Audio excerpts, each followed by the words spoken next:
Olá, hoje vamos falar sobre qual o paciente ideal para o MitraClip. Eu sou o Dr. Rony Eurismar Sampaio, do Instituto do Coração do HC FM USP.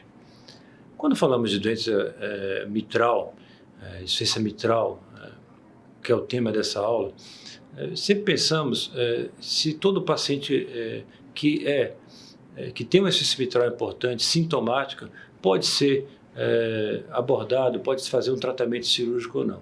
Infelizmente, boa parte desses pacientes não consegue fazer o tratamento cirúrgico definitivo. Por quê? Porque eles têm um alto risco cirúrgico e nessa situação os pacientes muitas vezes são mantidos em tratamento clínico quando não há necessidade de fazer um tratamento de intervenção.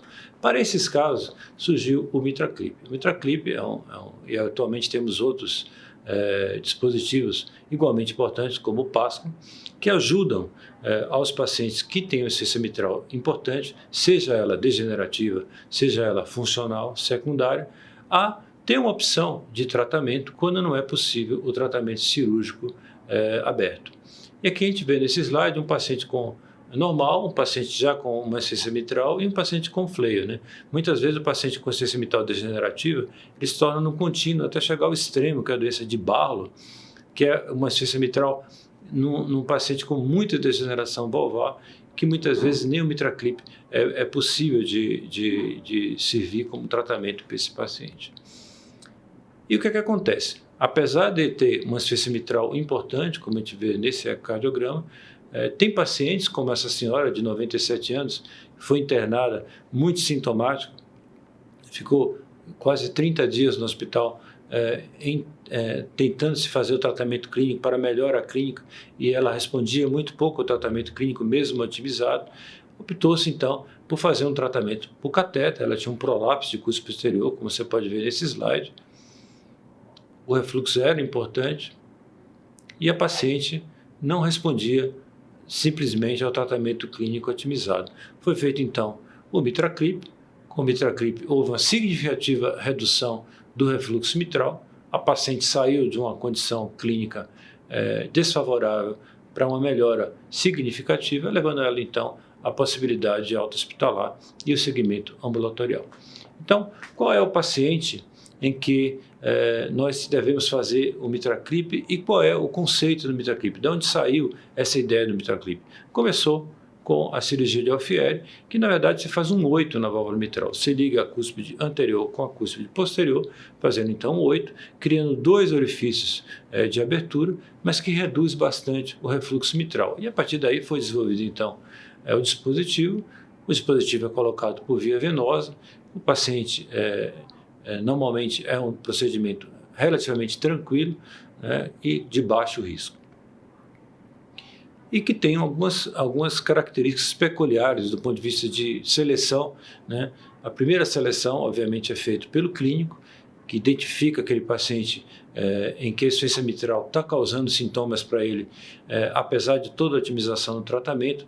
Falando agora aqui de degenerativo, a gente observa sobretudo do paciente em que não há condição de uma cirurgia aberta, falando agora do paciente do prolapso, né, o degenerativo, mas que se tiver algumas características ecocardiográficas, por exemplo, comprimento de coaptação maior que 2 milímetros, profundidade de coaptação menor que os 11 milímetros, como você vê nesse slide, um fleio gap menor que 10 milímetros, ou um comprimento do fleio menor que 15, além de ter um jato regurgitante central com zona de convergência bem estabelecida entre a cúspide anterior e a posterior, preferencialmente entre TA2 e P2, o centro da cúspide mitral, esse paciente certamente é um candidato a um MitraClip, desde que indicado por não ser possível fazer o tratamento cirúrgico aberto. Tem outras características. Paciente que tem insuficiências difusas, comissurais, se torna mais difícil o tratamento. Por quê? O MitraClip vai pegar no meio da válvula. E aí você pegar na parte lateral da válvula, nas comissuras, se torna meio mais difícil o tratamento. Então tem características ecocardiográficas, não só essas medidas que eu falei, mas também a direção do jato e a convergência do jato, que realmente ajuda bastante na seleção dos pacientes. Veja só, o MitraClip teve um papel importante, isso do Everest, mostrou que os pacientes tiveram uma boa evolução, não só na melhora de sintomas, como na redução de eventos comparados com a cirurgia, melhora da classe funcional, e também uma melhora tardia desses pacientes. Não ficou claro, né, esse paciente do OVS1, paciente com ciência mitral degenerativa. Então, sem dúvida, naquele paciente que não é possível se fazer o tratamento cirúrgico, aberto, o MitraClip está bem indicado na insuficiência mitral degenerativa quando segue aqueles parâmetros ecocardiográficos de seleção que eu acabei de falar. Uma outra situação é quando você não indicar. Não basta saber quem você vai indicar, mas quem você não vai indicar. Então, doente reumático, doente que tem a válvula muito espessada, muito calcificada, que tem a mobilidade das cúspides diminuída, sobretudo da cúspide posterior, paciente que tem muito cálcio de anel, pode prejudicar o MitraClip, porque para você clipar as válvulas é necessária uma mobilidade valvar. Do contrário, também o paciente com doença de Barlow, em que a válvula é muito degenerada, nem sempre o MitraClip funciona, porque é difícil fazer o grasp, é difícil você fazer a captura dos folhetos para provocar aquele 8 que eu te falei. Muitas vezes é necessário mais de um clipe, e é uma situação que é mais difícil tecnicamente você fazer o MitraClip. Hoje temos um novo device, um novo dispositivo chamado de XTR, que é o XTR, e esse dispositivo ele é mais longo, que vem facilitando a colocação em pacientes com válvulas mais degeneradas, numa condição anatômica não tão favorável. Bom, saindo um pouco da insuficiência mitral degenerativa, indo agora para a insuficiência mitral funcional, insuficiência mitral secundária. Também existe indicação de MitraClip nesse paciente?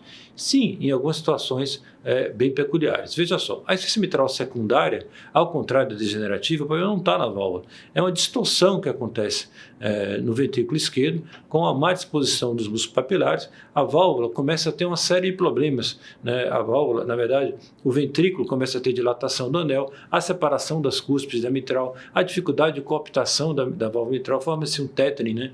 A válvula tende a ter uma disposição mais apical e, com isso, esse paciente tem dificuldade na cooptação da sua válvula. Essa situação gera o quê? Uma insuficiência mitral que pode provocar mais remodelamento ventricular esquerdo, mais alteração no aparato valvar mitral e mais insuficiência mitral secundária, gerando então um ciclo vicioso que, se nada for feito, cada vez esse paciente vai apresentar uma piora da história natural. E a gente sabe que os pacientes com insuficiência mitral secundária por miocardiopatia dilatada, idiopática, isquêmica, etc., com insuficiência mitral, têm um prognóstico pior do que aqueles pacientes que tem a mesma condição de miocardiopatia dilatada sem insuficiência mitral. E o que fazer nesse grupo de pacientes? Veja que interessante. Antes, no passado, logo no início do MitraClip, a gente fazia muito em degenerativo, mas com o tempo foi visto que os pacientes com secundário tinham benefício também, e hoje, mundialmente, temos mais pacientes que fazem MitraClip por insuficiência mitral secundária do que no degenerativo. Mas a gente sabe que o paciente melhora do sopro, o paciente melhora do seu refluxo mitral, o paciente melhora da sua condição clínica geral, só que não sabemos se esse paciente melhora do prognóstico tardio, ou seja, a redução da insuficiência mitral, mesmo sabendo que nos pacientes que têm insuficiência mitral secundária a evolução é pior, será que tirando a insuficiência mitral esse paciente terá uma evolução tardia melhor? Veja que interessante.